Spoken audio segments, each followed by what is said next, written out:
Without further ado, I welcome the first speaker of the Affirmative team to stand and deliver this speech. Oh, I'm really sorry. Is there a way I can black that out? Because when I'm watching myself like 30 seconds behind, it just throws me off completely. Yeah. I can turn down the brightness. Please, if that's possible. I'm just like, I see my hand wave and I'm like, wait, do I do that? Is that better? Yes, thank you. No worries. Ready? Yeah. When the wealth gap grows exponentially, day by day, this is the problem in today's debate. The only way to fix this is by implementing a land value tax so that the rich do not keep on going unchecked. 4 things in this debate. 1, setup and our model. 2, why we actually need a land tax. 3, how we reduce the wealth gap. And 4, Nathan has a split on how this affects developing countries in the global south. Look, we think that landowners can be anyone. We think that anyone can own a house. But typically we see that those who own a really large portion of land, those who become landlords, are clearly the very, very wealthy individuals that, or either foreign investors who come and simply buy and take up the land. Look, what is our model? We'd probably tax land at like 1 to 2%. Now this might not seem like a lot, but when you look at it on the scale of a land value of $1 million and you're getting 10 to 20 grand per household per year, this is so much money that the government gets. What happens to all this money? Well, this revenue will be reinvested into alleviating either the negative effects that come out from this or invested into other sectors benefiting the poor even more. We win today on the basis that a land tax benefits everyone. Why do we actually need a land tax?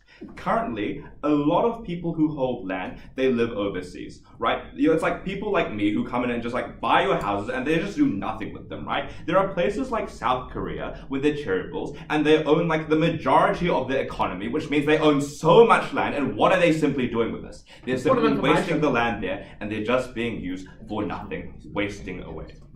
Rich people see land as investments. They see them, they sit them there, and they leave it there so it adds value over time.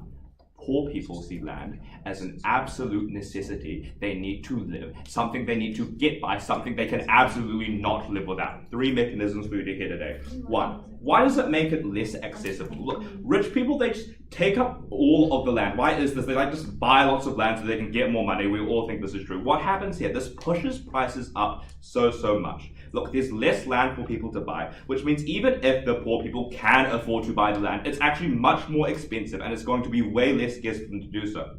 When the poor people have something so essential, and that's an essential need to them, we don't think it's fair for the wealthy to go and hold a monopoly on that.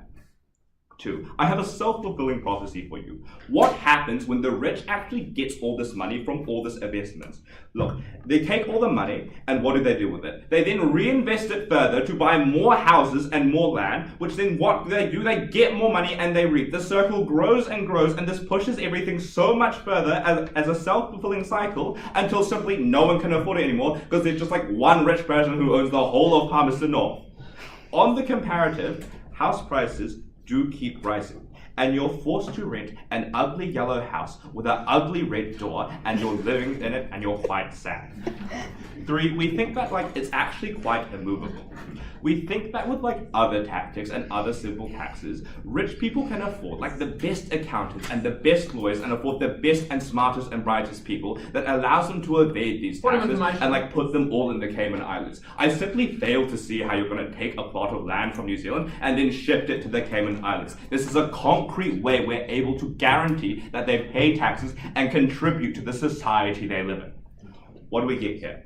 We get less rich people with so much housing, we get more affordability for the poor, and we get a cycle in their world where the rich get richer and the poor lose so much and that they're simply going to become really, really sad and homeless. Outcomes. Why does this actually matter? Because people are struggling to feed their families, and when they have to pay higher rent, like they have to shift their budget, and like they can't send kids to like a school camp. We think this is a really minor harm, but we think this is really, really important. In an extreme case, prices are so high that when people can't afford to give their children shoes, and when they can't afford to feed their kids, it ends up becoming so much detrimentally worse on their sides of the house. The poor are the people who are suffering. The rich simply do not need 6 houses. I'll take a POI now. Do you not, but what is to stop then these very corrupted and rich figures, as your team portrays them, from simply passing down the implications of this tax to the already impoverished tenants? Okay, great. I'll get onto that in my second point. How we reduce the wealth gap. Look, there's such a big wealth gap in Western countries. Take America, for example. You don't think of this middle class anymore. What do you think of when you think America? You think, oh, there's the uber wealthy people who have 200 luxury cars and a helicopter, and then you have the really, really poor people who simply cannot afford to buy bread from Dollar Tree. Okay, we think that the neoliberal shift of the 1970s and 80s means that we've taken away a lot of the government's power to invest in social welfare programs.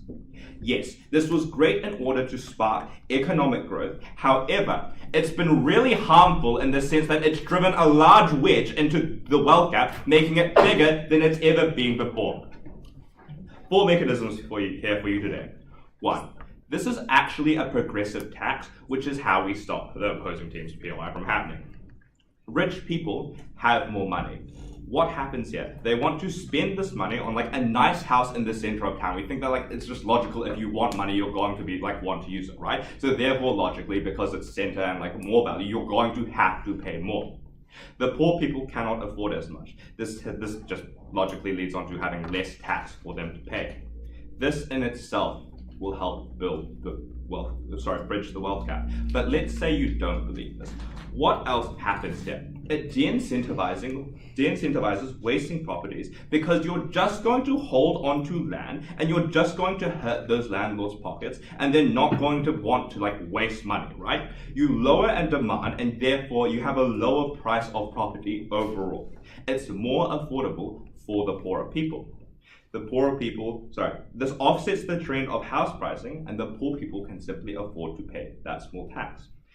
You get lower mortgage payments because house prices aren't as high, and additionally, this also gives us a discrete benefit of offsetting the housing crisis because there's going to be more houses for people to live in.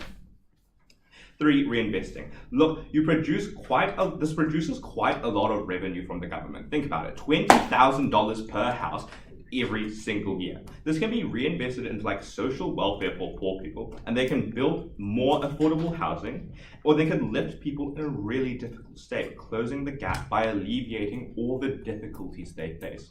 We think that there are economists in the government, and we think logically they're going to be smart.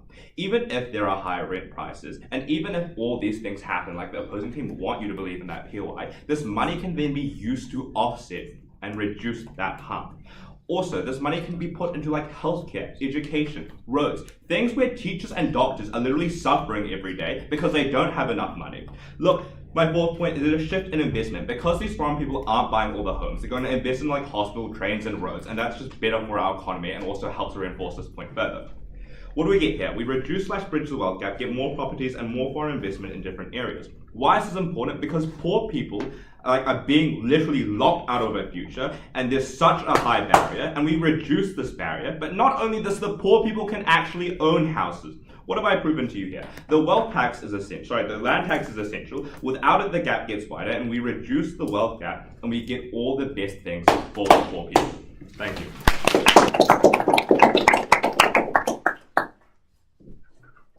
I thank the first affirming speaker for his speech, and I invite the first negating speaker to stand and deliver his speech.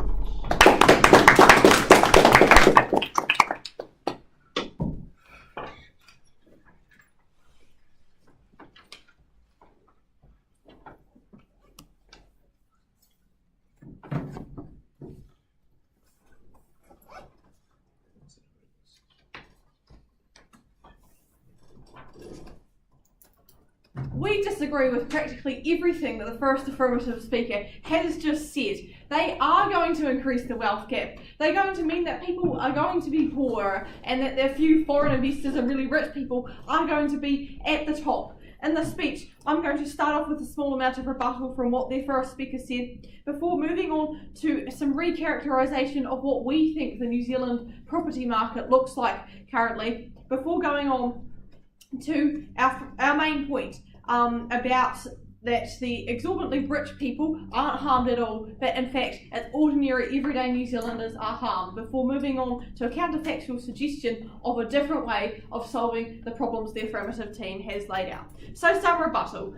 They have informed us that while anyone can own land, very wealthy individuals are mainly the ones who own land. No, we don't see that. We see in New Zealand a lot of people trying to get onto the property ladder, especially in towns. They want you to buy a house so they can raise their family and know they have some assets, or in the country where you own land because it was passed down through your family and you're rural that way. So it's not just the super wealthy who own land. They've also told us that lots of foreign buyers are owning the land, and this tax is going to stop that. There are restrictions on that, but also if they can afford to reach out from their own country and buy land, they're probably rich enough that this tax doesn't actually harm them in any way, to be honest. And finally, they've told us that they're going to use the money from this to benefit poor people. Well, no, it doesn't really work like that. You can't make people poorer and then try to put more money in, because that's just a waste of money by inefficiencies of process of social welfare programs. So, moving on to some recharacterisation. This is kind of a populist appeal from the government. They're only in for 3 years. They want to make a bang. They want to show that they're trying to create some change in our society. And so they promote, this is promoted as an equaliser by the affirmative team. There's this, they've told us there's this perception that landowners are well off.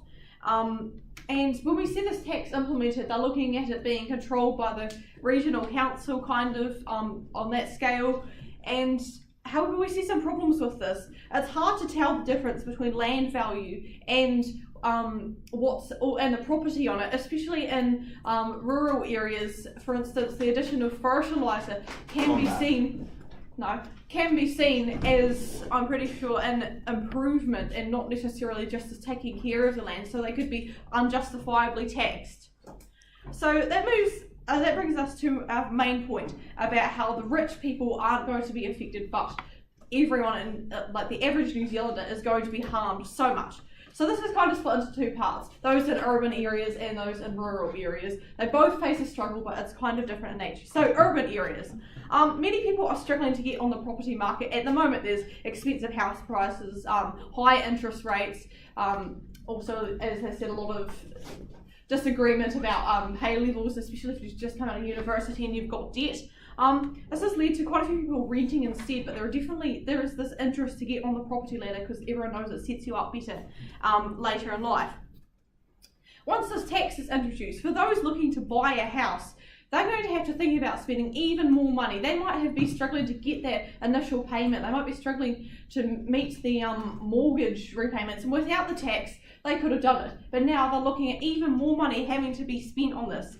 And so this will discourage some people from it. And we see this, some people, as quite a large amount, because, I mean, the middle earning New Zealanders is quite the majority in this debate in New Zealand. And those who may be like, okay, I'll give it a shot anyway, will be forced to give up and sell.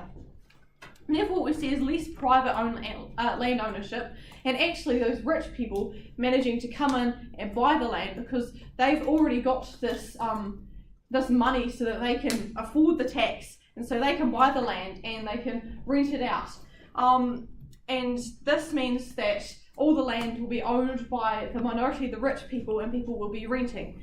And landlords here have a high incentive to put rates up, because if the majority of people have to rent, then the renting houses will be in high demand. It's a necessity. You can't just not have a house unless you don't have enough money, which a lot of people won't have enough money because of these raised rents. And so we've already got housing shortages, we've already got lots of people homeless, and this will increase with the addition of the tax. So therefore we're harming the most vulnerable people in New Zealand, those trying to get on the property ladder, those not established. This is so cruel. And also we're looking at the rural areas, those farmers. Many have extensive areas, land which may have high value but has low returns. You know, you're so vulnerable to bad weather, to stock failure or crop failure. There's so many factors here. So you might be sitting on a large amount of land but not having the cash flow to pay this tax that the government has put on it. You may try to sell your land, and so I go, okay, I've got this little corner which maybe isn't as nice as the rest. Perhaps if I could sell this, I could just make ends meet. No one's going to be wanting to buy your land because they're all struggling with their tax too. And also, no one's going. If people are looking at buying land, a farmer like wanting to branch out, they're like, oh, okay, I need to buy really high earning land so that the land is actually profitable enough to be profitable because I have to pay this tax on it too. And so they're not going to want to buy this little far off corner from the other farmer. So therefore, disproportionately taxed, the government, or like this, the affirmative team is wanting to feed us the narrative that they're rich because they own good quality, like expensive land, but they're not actually that rich because they're struggling to make the ends meet to overcome the expenses of farming. Therefore, they are less likely to be able to get loans from the bank because they're struggling to make their ends meet. They can't really get. They've got high risk when repaying loans, and all these taxes are already really high for farmers because they've got high sustainability taxes. They've got this want to be green, and therefore they're going to have to sell up their land. And who's going to come in is foreign investors. Why are foreign investors a bad thing? Well, that's because foreign investors will be, they don't always have to pay tax straight to the government on this. There may be ways of getting around it, so therefore the government won't be benefiting off the tax. And this means that also a lot of these foreign investors are interested in forestry instead of farming. So New Zealand's farming economy, which is massive to New Zealand, is going to struggle. The government is going to make less money off this and therefore actually not have this surplus money to spend on welfare.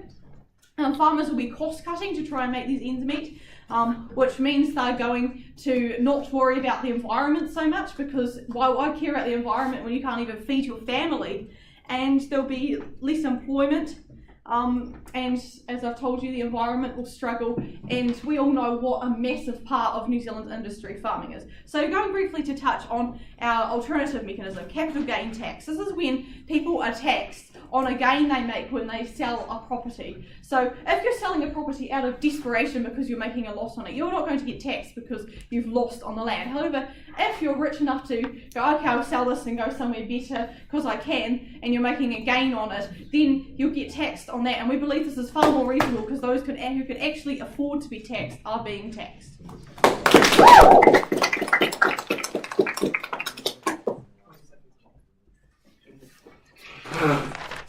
I thank the first negating speaker for their speech, and I invite the second affirmative speaker to stand and deliver their speech.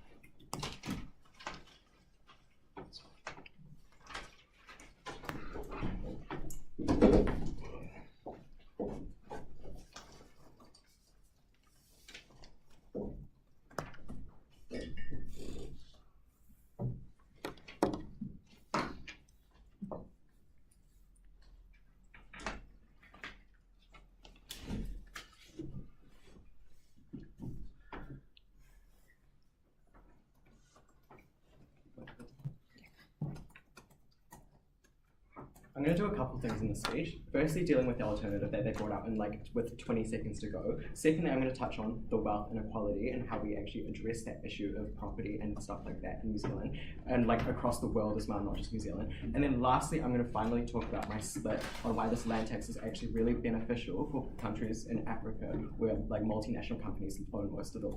Okay, so then firstly on their alternative, what did they tell us right at the end of the first speech? They told us that they wanted to introduce a capital gains tax that you tax people when they sell the land, but then they told us the additional thing that if you can't pay it, then you won't have to pay it. We think that just inherently takes a lot of weight out of that, and that it's unfeasible, because you're probably unlikely when regular people are trying to sell their house just to get a new place, they're probably unlikely to afford it because they are struggling. They're unlikely to probably pay for that capital gains tax. But what do you see instead? You see lots of wealthy people holding on to their property. They're unlikely to sell them. Why is it? Because these properties are literally a massive source of income for these people. They're unlikely to sell them because they make so much money for them. That means if they don't sell them, you cannot get any money from Point the of capital gains information. tax. They cannot claim any of the benefits there. Okay, finally, okay, let's move on to the idea of like who stays wealthy and stuff like that. I want to note here, like, let's talk about who actually owns lots of property and who owns lots of land. What do we think? Who do we think this looks like? We think this looks like wealthy families full of generational wealth that have inherited a bunch of houses throughout their like families that have probably paid off a lot of their mortgages so they don't have to pay for them anymore. Secondly, we think this looks like foreign investors coming into the country to buy lots of property. To make lots of money through a different means. And also, what else do we think this looks like? We think this also looks like corporations and big companies who own lots of land, who use that land to generate lots and lots of profit, and they don't have to pay taxes there. Okay, so why is this extremely harmful? Firstly, we think that like they get so much money from the land, right? Take big companies that have their factories on this land. They probably make millions of dollars each year, if not like hundreds of millions of dollars. We think that means they have so much revenue that they can probably pay this tax easily without having a big debt on their things. But also, why are they able to pay this? Because they get so much money, we think they can pay this off. That's really important, and that like we still stand. But what was their big push here? They told us that in urban areas we're gonna like shut people out of the property market on our side of the house. Note that I think the issue right now is people are shut out of the property market because so many people own these houses. So many foreign investors, families, like rich families, own so much of this property. They're locked out inherently either side. But also, what is the additional benefit? Like, we don't think that what did they tell us? They told us that like the specific line of analysis was that like people don't want to buy a house because they have to think of like the land tax that they have to pay. We think that couple responses here. Firstly, we think that like they're willing to make that trade-off, right? If that means they can claim all the benefits from reaping all of the like tax revenue that I'm going to explain later. But also, secondly, we don't think that inherently means that they're going to be locked out of the market. And they told us that the wealthy are just going to stay wealthy because they can pay this for the future. We don't think that's inherently bad, and that like it's great that they can pay off all of these things if that means they can fund the government for like all of the big programs they told us. Then let's talk about their big push on like their rural communities and farming. Firstly, we think this might provide a good incentive for farmers to be more efficient with their land, and that like they can like use their land in the most efficient way possible to get like the biggest yield. That means if they're like dealing with climate change or something like that, or like just a bad yield, they can think of a way to maximize their gains, maximize their profit. It gives them that great incentive to actually like maximize the things off the land. We think that is good because that could also like help the economy like they want to talk about. Also, we also tell you that like we think maybe this like wealth from like these rich families or big companies can actually go back to farmers through like subsidies and stuff that we told you which we can fund. We think that is really good. But what does this mean for the debate? I think that like here they don't inherently prove like an exclusive benefit to their side of the house. They try to just push harms onto our side of the house. I think I've proven that these harms are like rather mitigatory, and now I'm going to expand on like all of the benefits that we actually get from this revenue that the government gets.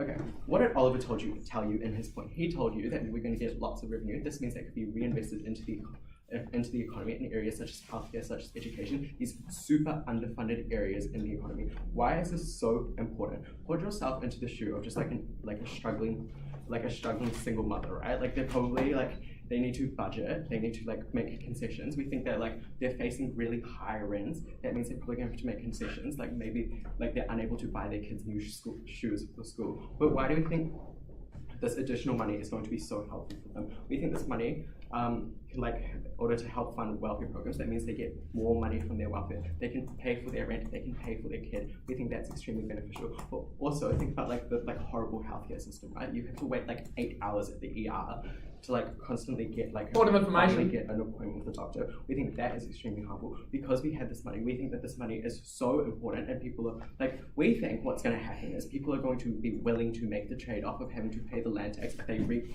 all these benefits, right? Maybe like they have to pay this land tax, but what do they not have to pay for now? Maybe they don't have to pay for university anymore. Maybe they don't have to like constantly pay for transport. We think all these things probably outweigh these things in the long term, and we think that people are willing to do that if they can claim all those benefits there.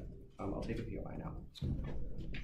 Do you not believe that problems, say, such as healthcare waiting times, are more indicative of structural problems with the operation of government services rather than, say, the level of funding which the government has?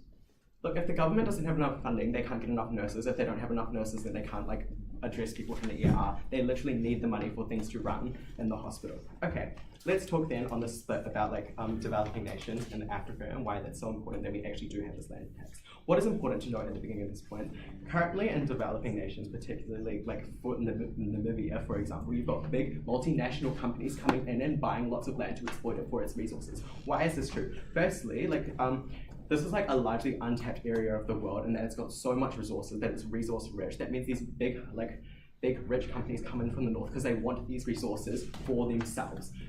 Secondly, the money that they make from this resources just does not go back to the country, right? They take all the profit, the millions and billions of dollars that they make from mining lithium in Africa. It goes back to their own countries, in America, for example. They don't get this. Why is this? Because they have this massive profit incentive to give back to their shareholders. So their stock go up, they can make more money, Point of information. Horrible things there. So, also we tell you that they don't put the money back into the economy because they're just willing, they don't have to pay their workers as much as they can because there are less restrictions, right? That means that people are literally living off $2 a day. Anything like that is inherently harmful. Thirdly, but by having this land tax in these countries, we can actually hold these companies accountable. We can take money from these big corporations who are exploiting the land. We take that money back into the government. We can reinvest that into the developing nation to actually develop it. But why is this so important? I want you to know who is actually most impacted by this point. It's not the big corporation that has to pay money, right? It's the people who literally struggle, who work for Lithium in America Incorporated, who mine things in Africa, who work for $2 a day. We think that's really bad. The impact of this point and why it's so important is because the governments here can literally reinvest all this money, the hundreds of millions that they can probably get from this, into building functional things like a proper sewage system, a good healthcare system, so people actually do get a good quality of life. Note that this is exclusive to our side of the house because they don't have a way to actually ensure that these big companies actually are able to pay for this. We think that that is inherently important and an exclusive benefit from a land tax.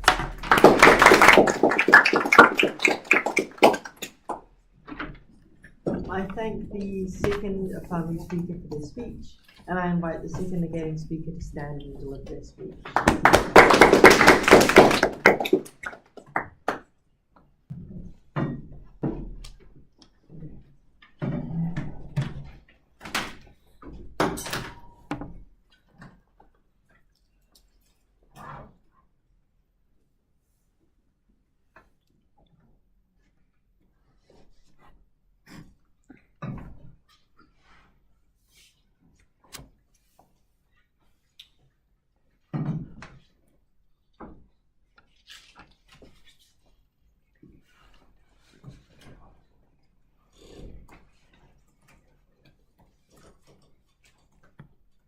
Beginning my speech in 3, 2, 1.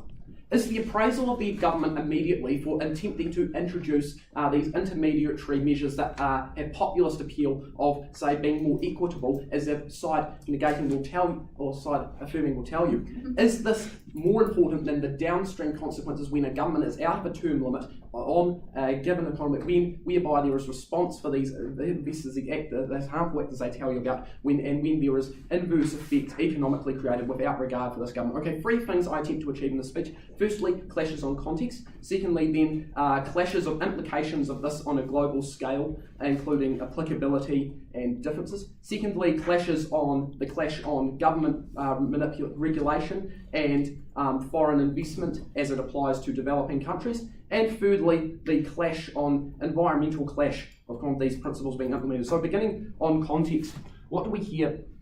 Some contextual behaviours of actors that we hear in this debate. Firstly is one of the property and investor right that this tax we bring you this counter-narrative that a more apt way and a more prudent way is to and a more equitable way is to tax profitable landowners and those actually generating profitable gains in their land through implementing a capital gains tax, a politically reputable method suggested in numerous countries globally. And why is this? We outlined that you and Natalie. The reason for this being, only those who can afford to effectively make the gain incur payment. These likely being, if you have a majority of these wealthy owners, they're going to be making payment on this gain. So what do we really see here? The mitigation of the particularly depressive effects on those otherwise who cannot afford to be making these payouts, but also they will tell you of this. this forces investors just not to sell. It causes stagnation of the market. We really want to frame how a property investor behave, because we believe, the speculatory investment we see right throughout New Zealand is one of the most rife examples of the speculatory property market due to our constrained land values and our anticipatory and mobile consumer behaviour. So what I think this actually implies is that the whole process, unless you're operating a renting system, which I believe is quite inherently an expensive process to undergo, you're having rental managers and such like, and keeping in compliance with tenancy regulations. So we believe that yes, investors are looking to sell because that's the nature of the market. You see, and particularly the market's based on immediate gain. It's not based on investing in one area over time and keeping properties. Rather, it's saying you're going to say a developing area, you know that there's going to be industrial growth and subsidisation by the government, so that therefore you're likely to buy properties in this area.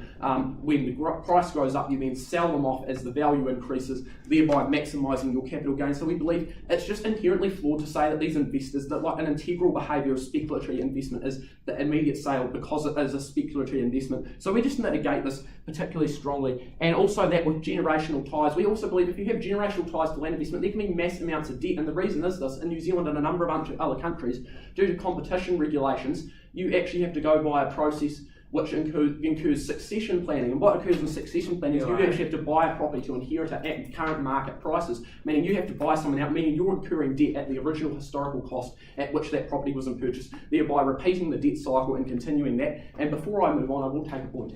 When 300 families in New Zealand own literally billions of dollars of wealth, why should they keep that for themselves? Okay, I'm not going to argue on statistical figures because I just believe that is so disputed to the art of debating. Let's actually debate on some logic rather than just banal statistics. But rather, what I think is 300 families own a large amount of property. In this debate, we prove to you why the capital gains tax is more preferable. Why? Because it's more equitable, because we're seeing as a tax those who can afford to pay, whilst those in struggling contexts, whether it be the indebted New Zealand farmer or whether it be the peasant farmer in these parts of Africa, it improves its equity and both efficiency, because the government's still getting the payment. All the effects, they implore you with the detail about the effects on welfare. We still get these effects on welfare because this tax is still able, and we can adjust it, say, to a higher rate. It can be very much adjusted at differing rates, differing circumstances, which are, I think, a bit erroneous, but really we believe there's reliable government infrastructure to improve this. So what occurs really is you get an equity thing where those who are contributing the most to wealth equality by constraining the distribution of income are being taxed, are being penalised, and contributing to redistributive service provision, whereas those who cannot afford, and thus decreasing their wealth and decreasing, say, in rural communities, particularly a communal effect where people are being laid off, the communities are being devastated by this economically and socially. You're minimising and mitigating this effect exclusive to this side of the house. Okay, secondarily to the point of international, a point in this has largely been international corporations and what occurs. And why do we believe the farming context is just so relevant? Because we believe rural industries are so more prevalent to this buyout. Why is this? It's because of the practice of greenwashing. Now, greenwashing is a policy, instead of actually trying to reduce your environmental implication as a company, you try to do things that appear to be reducing it. So say offsetting by purchasing carbon sequestration, by actually mitigating all of the other environmental circumstances, or say intensive monocultural forestry. So that might be, for example, the Swedish Independent Investment Fund buying out 500,000 hectares of productive Southland farmland to convert them into monocultural pine forestry, which is harvested, say, every 30 years, providing no spillover benefit, yet mass amounts of environmental degradation, allowing them to continue operating at what's not actually an environmentally sustainable output, but rather one that just appears on a balance sheet within an accounting subsystem to be environmentally sustainable. We just believe, like, morally, even if you by the effects of how these companies behave, we just believe, why is this effect exclusive, and why is the effect of this diminished on our side of the house? We tell you it's because of the sale of rural land that's unproductive. Now, we tell you it's because a lot of rural land, the law of diminishing marginal returns in economics is our main principle for this, whereby if you add capital over a certain point, you keep adding capital, you won't generate a profitable return, whereby capital has a limited return in how much it can increase your productivity. So we tell you the first thing you're looking to sell off in the position, say a high country farmer, you're looking at the position you've got kind of your tussock land, your scrub land out the back of the property, mainly covered in gorse, got as poor soil pH. You're looking to sell this off immediately because you can really have a low stocking rate on this land. You're selling it off. The only reasonable buyer, obviously, are not urban buyers. The only reasonable buyers are these large corporations. Why? Because they can finance these payments, and because they have the interest of these monocultural forestry operations to thereby redeem tax credits credits, costing the government further and burdening them to pay out tax payments for revenue that is thereby extracted to these wealthy foreign investors. It provides no tax provision because unlike farming operations, you're not getting company tax and thereby income tax when you take the dividends and when you take the drawings from the farmers. So really, you're getting a net tax loss really when you're just getting all this outflow overseas. They then talk about farmers could farm more intensive practices. We see this again as more environmentally degrading and unfeasible, and they just say, oh yeah, you can just be instantly more productive. So what that really means in their case is, oh yeah, slap another 30 kgs of urea on the paddocks and you just should get this reality. You can't just increase your inputs to, that's not really how structurally farming works within given systems. There are just certain physical limitations in environmental systems that can't just be extended through just intensifying methods, and you're going to get then further at costs for doing this, say modifying stock exclusion limits. You're going to have to minimise your effluent outputs. So really we see this as environmentally degrading, greater costing to rural landowners in multiple countries. Finally, on the clash of government manipulation, why is this not feasible in a global context? Because if there is such buyout of foreign land for the purposes of, say, mineral exploitation, what tells you, if this is the main source of income for developing countries, what tells you that these governments are not going to be easily corrupted by these foreign investors? This is why we are particularly proud to negate this motion.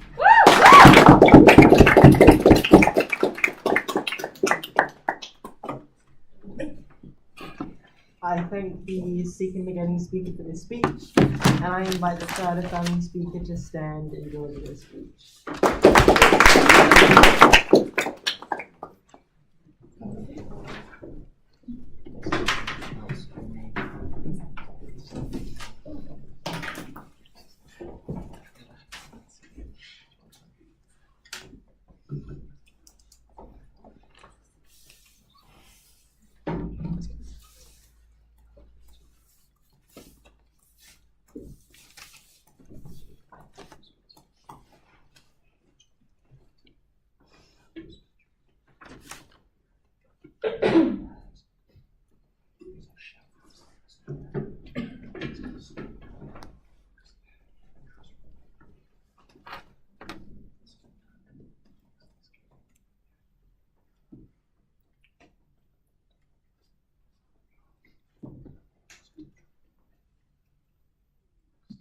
We think it was really unstrategic for the negating team to spend like over half of their case discussing the impact on farmers, which we just simply aren't the key stakeholder in today's debate. Firstly, because this is a worldwide issue, not just New Zealand. We can't just assume it in a New Zealand context. And secondly, they're just the frequency of it and the severity of it isn't that high, which I will get to. Beginning, I'll characterize a few groups that we're discussing in the group debate. Firstly, we're discussing the uber rich, the people who are really, really, really rich. They own so much land. They own so much land in so many different countries. Firstly, that we've kind of had one response from this, and they're saying oh, well, they're just not going to sell the land anyway. Firstly, we think there is a likelihood that they will sell some of the land because they're just when there's just a tax on land, it just makes it less profitable for them. So when it's less profitable for them, they're just way less likely to invest in it. Even if they don't sell it, we think this is still really good because we have just so much land owned by them, and we just we think they will sell it. But even if they don't, we think there's just been so much money earned by the government. If they own so much of this land, we think the government's just generating so much income off this, which they can reinvest into really important welfare funds, which I'll get to later. Then there's landlords, there's sort of wealthy people who might be the odd renter or maybe own a beach house or something. They might we think that it'll kind of discourage people from getting into a landlord. If you're weighing up whether you want to become a landlord or not, we just don't think you're going to get into that industry, so we're going to decrease that. And then we've got poor people who just really can't seem to get property, are really struggling because it's really expensive. Most important stakeholder in today's debate. Now, just to start, moving on to the discussion of the wealth gap. Now, the neg has literally only had one push, and it's talking about the capital gains tax, which came out right at the end of first, and then second spent a whole lot of time explaining how it worked, but didn't actually explain didn't firstly discuss with any of Nathan's reasonings that we gave you that people aren't actually going to sell this land. Like, why would you sell it if you're just going to get taxed on it? You're just going to hold on to it. You're going to hold on to the unrealized value of the land. You're just going to like rent it off and make profit off that. There's just no incentive to sell the land. You're actually incentivizing people more to not sell the land, which means you're getting more land ownership on your side of the house, which is like so bad. Didn't interact with that material. It's like really late at third to try and bring that out. So what did they do? They spent like 4 minutes in their second speech like talking about it, but didn't actually think. They just said, oh, it's just going to be more equitable because like poor people aren't going to pay that tax, which I'll get to on why we actually get much more equitability on our side. But I think like that was also like really strategic. This means like they can't, like that's all they've talked about, and they can't develop like. Secondly, what did they tell us about like why it's not going to be equitable? They said, okay, they're simply just going to pass the tax on to like the people, like the poor people. So the rich people are just going to pass the tax on through renting. Firstly, we think a large amount of like the foreign investment doesn't occur in renting. We think the renting space is only like a small portion of today's debate. We think there's lots of other sectors like development of the land. We think like building new house, building and developing. We think like lots of like business occurs on this land. Like companies like using the land to make a profit. We don't think it's just like renting. Secondly, even if it is renting, we think we just get so much revenue from this tax. Like even if it's just a small part of renting and there's a small part of like poor people, we think the amount of welfare programs we can reinvest into with all this money that we're getting from this tax will just like negate a lot of the effects on like poor people who struggle. For example, we can we can have like a subsidy to like help people who struggle to pay rent prices due to this new thing. We can just reinvest our money into this.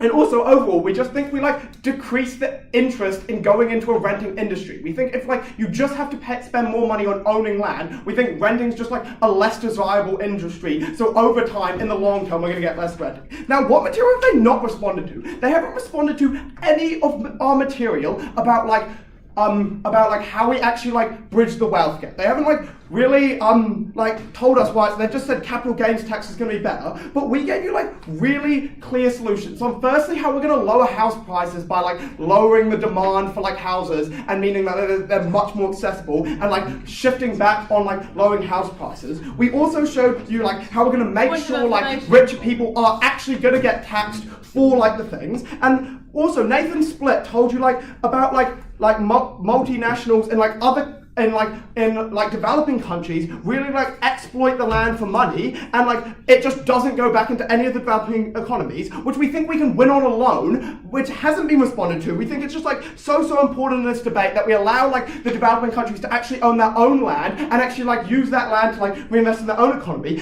Secondly, we think like we really need to be able to like bridge an inequality gap. We think when they have like no way of like reinvesting in like social welfare and like really improving that aspect, like by taking money from the rich and reinvesting it back into poor sectors, they can't win today's debate. Now, moving on to like this like point on like farming and like who gets like better land availability. Secondly, they like had a couple little things about like questioning how are you going to find the land value? Told us it's going to be controlled by the regional council. We think it's going to be controlled by like government top economists. We think there's like going to be a lot of investment in using this stuff. We think it's going to be it's going to be used, like we think it's going to be, there's motivations to use it properly to get re-elected.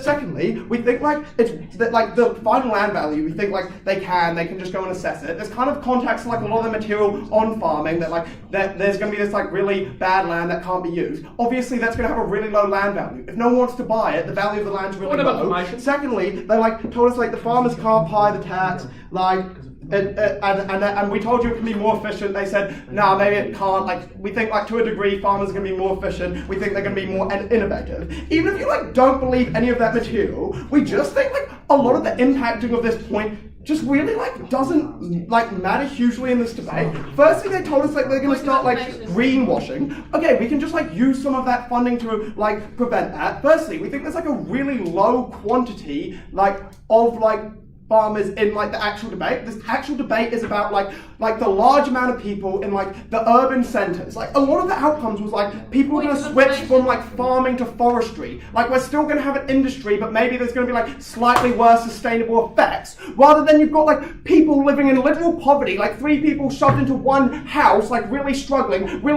to like actually live a normal life because the price of their rent is so high, and like they can't even go and buy a house because like the housing crisis is just crazy, and like they're talking about like the New Zealand industry switching from like farming to forestry. Like it's just like really hard to weigh in this debate, like how important like the farming industry, like it's like a factor, but we just think like the severity of it. Like even if you do believe that like the farmers are gonna like struggle a little bit more, we think, and like maybe they'll be like a little bit less environmental friendly. Like we also think it's not necessarily like a bad thing if we shift away from like an agricultural perspective. Like we think of it like maybe like investment to like develop industry. So what have I shown you in this speech? I've shown you that it's so much more important bridging that inequality gap rather than discussing like who's going to be impacted by farmers. So proud to respond.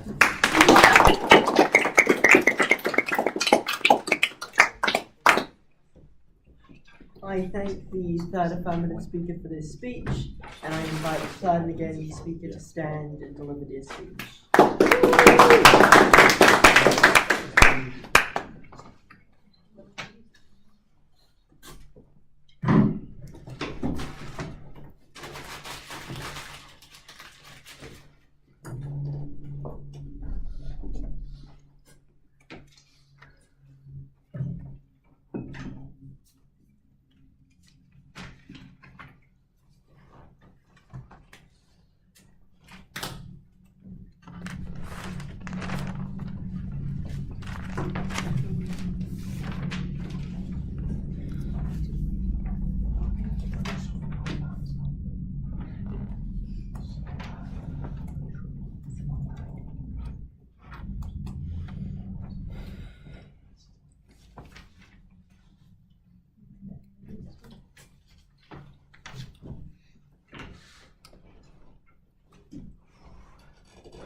I'd like to begin this debate with a point of personal offence. Farming is one of the most technologically sophisticated industries in the world, one of the oldest, one of the best, and you're nodding, you recognise this. You've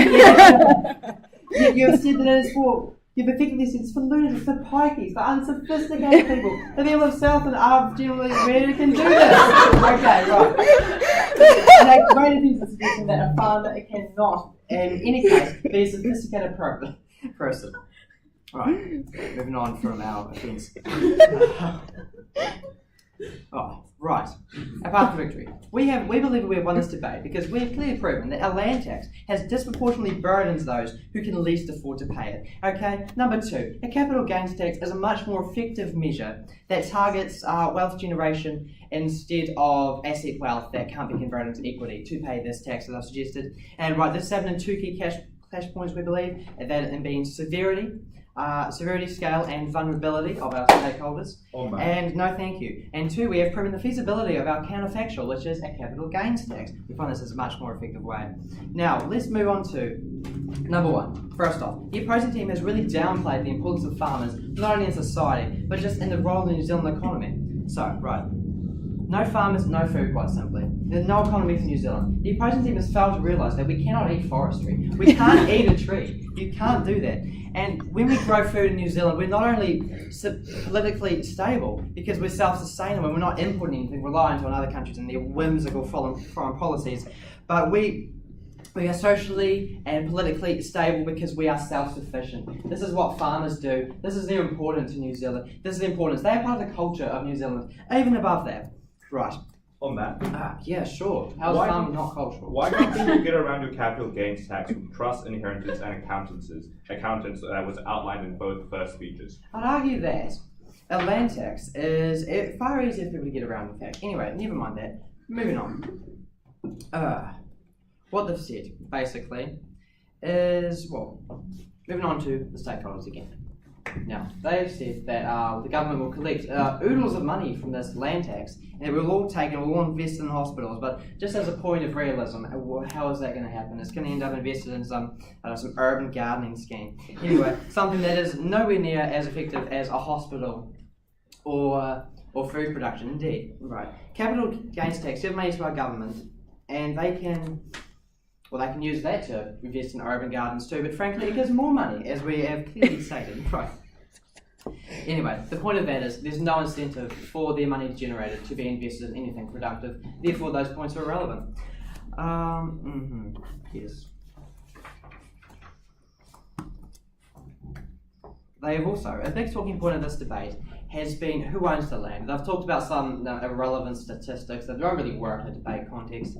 They have said there's 300 families, etc., etc. Point is, who owns the land? Who needs to own the land? Who needs to own the land is people that need the land to live on, not whether it's investment. And we find that this happens more on the opponent side of the house with a capital gains tax, where people are taxed more. In fact, the way foreign investment works in land is you buy and then you sell. You aim is to make money. Therefore, in the act of selling, where it does not in fact disincentivize selling, in fact incentivizes selling to make money. And this is just generally how foreign property investment works. It's complicated. I don't truly know myself. On that, Yeah, okay, sure. how do you help with the people who are affected by the crushing house prices and can't get on the ladder right now? Well, it's not so much how we help, it's how you hurt. It's how you hurt those people that are affected by the crushing house prices. If you can't buy a house, then you rent, okay? And as we have clearly proven on our side of the house, this will drive up rent prices. Okay, this will drive up rent prices to unaffordable levels where eventually we will not be able to purchase a house, to make it on the property ladder and make that step. Right. And another point, sort of a side point that hasn't been just sort of brushed over briefly, is African land. Now African land generally. You mentioned Namibia as an example. We find this land is likely to be arid and unproductive, and therefore wouldn't generate much land tax, as it's not very valuable. But also we see that where is it? Yes, the logistics of collecting the land tax on this land in Africa, sub-Saharan Africa, is impossible. And in fact, these corporations that you said are going to be stopped by a third world government. As we have clearly seen, corporations just bulldoze those governments, creating more political instability, and it can lead to wars even. And that is frankly not good. I shouldn't have to explain that. Right. Let's boil it down quite simply. To what happens in their world and what happens in our world. On their world, we see farmland that ensures New Zealand's, ensures our stability as a society and as a country, wasting away as some foreign investment forestry land and landscape decimated with a demonic pine tree. And we also see the average reasonable home buyer who would, on our side of the house, be able to afford a home because they're not buying it. Well, they are buying it as an investment, but not to make money. They're buying it to live on. Then we see that on their side of the house, we see this home buyer forced to live their life in an overpriced rental because they can't afford to pay the land tax of a house of their own. Now, yeah, I mean, generally, speaking, we find on our side of the house that rural communities are important. You've disregarded them. You said they're not important. They are indeed important. Newsflash. Quite simply, we see that on this side of the house, we see people of the land being driven off their land. Quite simply, this is a decimation of rural communities, the decimation of farmland, of New Zealand's culture, of all these things that we hold dear to ourselves, of jandals, of kiwi fruits, and all these things that we so love. And as a part of that culture is farming. And football, footy, rugby. Farming and rugby, footy. And on our side we see not only preservation of this culture, but an economic, good, sustainable future for New Zealand, and you've just said that's not important, frankly, and we think it is, and that is why we think we have won this debate. Proud to...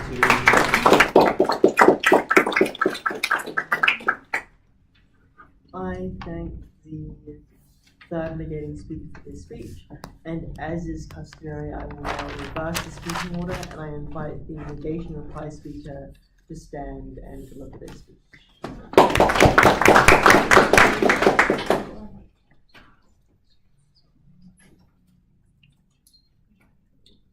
time with pleasure. Oh, yes.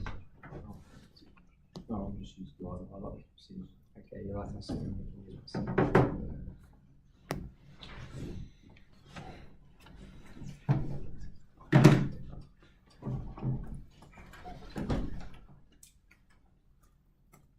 Beginning my speech in 3, 2, 1.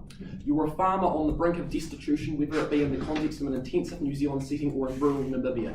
What you are faced with is the ability for you're fiscally constrained, you have heightened interest rates. The only option is to sell unproductive areas of your land in order to finance this cost, and the only option you have to sell to someone who is willfully going to environmentally degrade your land and ruin the culture through which it subsists by converting it to a means you and yourself know is unsustainable. This is why we believe we win this debate when we examine really globally what the implication of this is and what the implication is for both the people of the land and the people who benefit from it. Okay, there have been examining this debate externally. It really has came down to 3 clashes.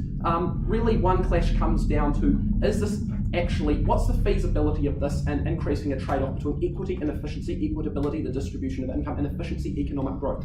What you will hear on the affirmative side is a really key push for all these key aspects that the governments, United Nations really strive for: consumer welfare, consumer benefits, personal development. Well, I think it would be very unreasonable to disregard these, and they push these, but we would agree with this. It is a symmetrical aim. Really, the crux of this debate, we prove we win if we can provide a counterfactual mechanism that negates the substantiated harms of their case, which we do not believe are localised as they iterate. We believe that farming, that land production arguably is the first and most prominent industry in the development of any economy. It's globally expensive, whether you're a peasant farmer in a developing country or an extensive farmer in a developed country. Really, it's integral to both the life and development of society, and is not in fact an unsophisticated industry. More rather, we believe by allowing these environmentally, there has been no implication of the effect of degrading the landscape, the future economic gains and the loss of culture for communities of doing so. They've failed to interact with this, rather more choosing to seek gain, proving that they can weigh this gain for the impoverished individual more. So how do we prove this doesn't occur? In the case of the developing nation, we articulate in my speech and at Tim's the case of companies such as Shell, Exxon, these companies having great military connections, both great coercive ability, and what occurs is they can easily, the feasibility of this is in an idealistic world of an economics textbook, this sounds like a feasible measure. However, when we consider coerciveness, the corruption of governments, corporate persuasion, and instability, what we really see is that this measure sure maybe be implemented, but really harms these people. As a positive outcome is to be attributed, but really we just see coercion. We see this measure not being able to be feasibly implemented at various different outcomes. We see measures such as foreign investment rules rather being more preferable. We provide measures that don't contain to these harms. And then if we look to the harms, okay, you're not achieving this benefit, rather will it be in this case, and we've looked at also in developed countries. For instance, if you want to solve in the New Zealand housing crisis, we agree issues like child poverty, housing unaffordability, it's integral that a civil government addresses these issues. We do not dispute that. Rather, what we dispute is this mechanism. We prove to you a mechanism that is not really responded, a mechanism of inelastic demand. The idea that when we know that demand for renting housing is consistent. They've established people need land to live, they need housing. No one disputes this. What this means is we have proven to you there is no incentive for this cost to be absorbed by the so-called wealthy landlords. The articulated picture here is that the wealth of these landlords means they have the ability and the knowledge to just transmute these costs onto their so-called impoverished consumer who has no ability to respond, thus weakening their standard of living by absorbing to these costs, meaning further governmental costs to employ these measures. Rather, what do you get also on their side of the house is the really effects on these rural communities who are expansive across these countries, whereby it degrades their ability to productively produce, but also sustain their communities through employment and growth, rather leading them to have to either sell off to methods they intentionally know are going to degrade their country and prove lesser effect to government revenue collection. This is why we believe we have won this debate. I thank the negation reply speaker for their speech, and I invite the affirmative reply speaker to deliver the final speech of the debate.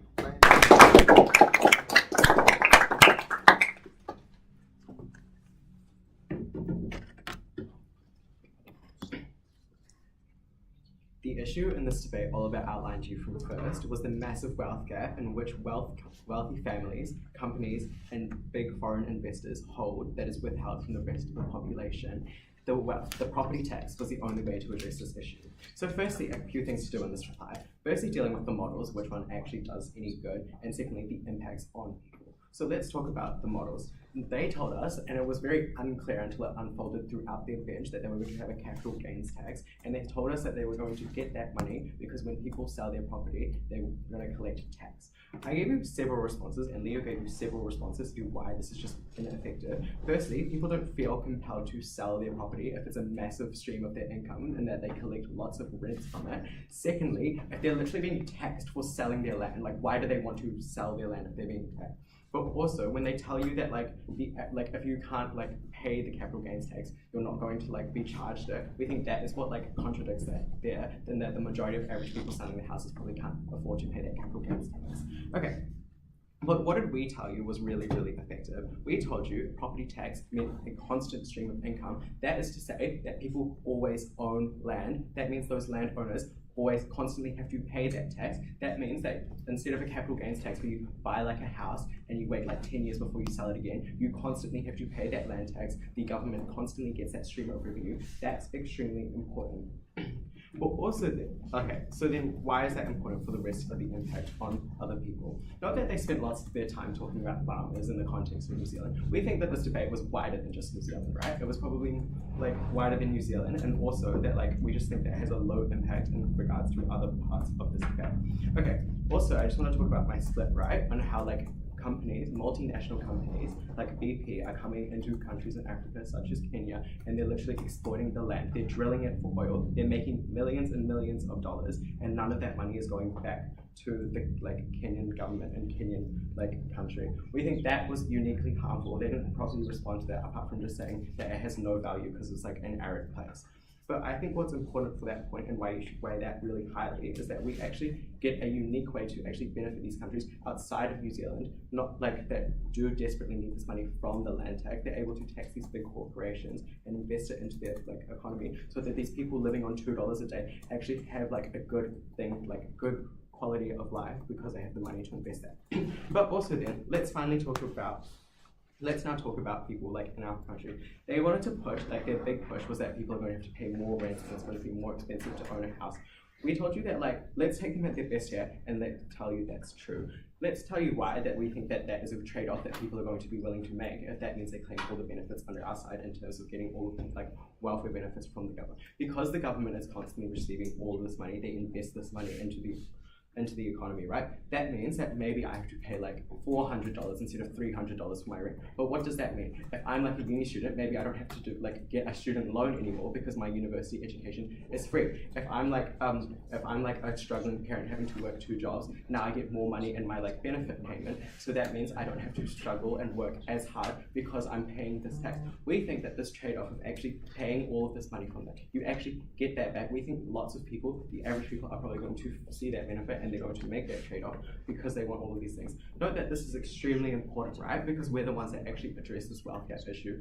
Under their side, you've just got people from who own lots of lands. You've got 300 families owning billions of dollars and that being taken nowhere. Under our side, we redistribute that wealth, and that's extremely beneficial in breaking poverty cycles, and which is inherently important because these people are the most important people in this debate.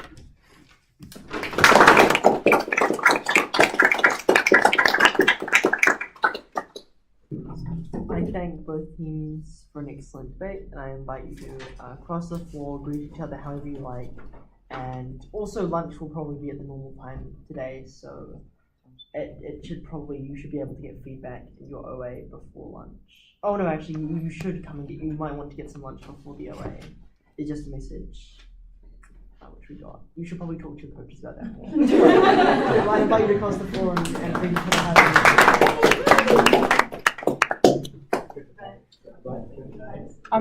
If you do get lunch, I'll probably message you and I'm ready to bring everyone back. If you can just. What is lunch today? I think it's Subway. Oh, okay. There's some kind of sandwich. It is Subway. It is Subway. Okay. Yeah, they might have a specific thing for me because I have dietary requirements. What You do? Wait, I'm still streaming. Oh. Thank you. Whoopsies. Should we just say what's for Siobhan? Yeah, we're gluten free, no onion.